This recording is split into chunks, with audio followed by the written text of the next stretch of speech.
the one that's been very profitable for me is a team over 0.5 in the first period.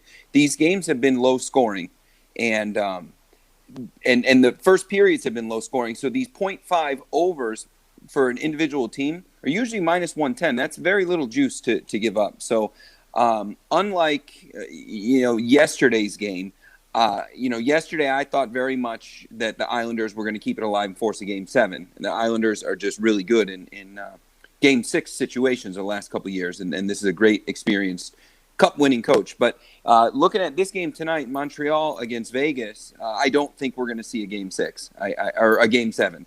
I think Montreal is going to close it out at home tonight, and in order to do that, they're gonna have to score early, and I think that they will. I think it'll be tone setting. So I'm on Montreal over 0.5 goal for the first period. That's minus 110, and then the actual money line for the game is plus 135 or 125, depending on where you go, if you take Montreal. And typically in this series, when Montreal wins, they're not coming from behind to do it. They're owning the time of possession, and they're getting breakaways through strong defense. And so Montreal takes an early lead. Vegas may come back, but I don't see Vegas taking a lead and Montreal coming back.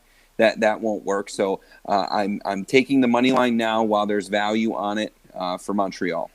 So let me ask you a question. If you're at home, Montreal, why are you favored? Why are you the ones getting a goal and a half? And I'm saying that only because, what I've been preaching it for 7 years. I can follow any sport, and I can bet on anything, but I really don't know the nuances of hockey like I do football. Yeah, so Montreal's at home, and they're actually a dog. And I think that the betting public is looking for Vegas to force a Game 7.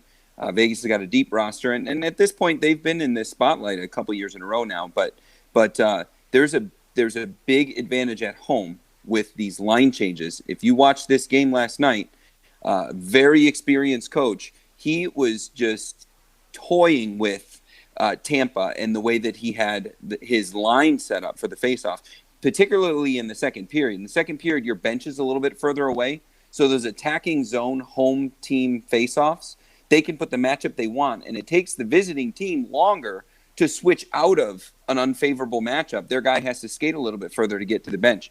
Montreal has an advantage tonight in that regard, especially in the second period. Well, yeah, you had explained that whole last home team last shift line change kind of thing, and I really never got it until I started paying attention, and the game was delayed because that's my advantage, one coach was saying, and I'm not using it till you make your move, It was like a chess game right on the ice. That's exactly what happens. Now, some of the coaches, we saw some of it with Edmonton and Toronto, where they put one of their best players, like a number one line player, put him on the fourth line, just to try and throw some type of roadblock into that chess match that happens with the line changes. But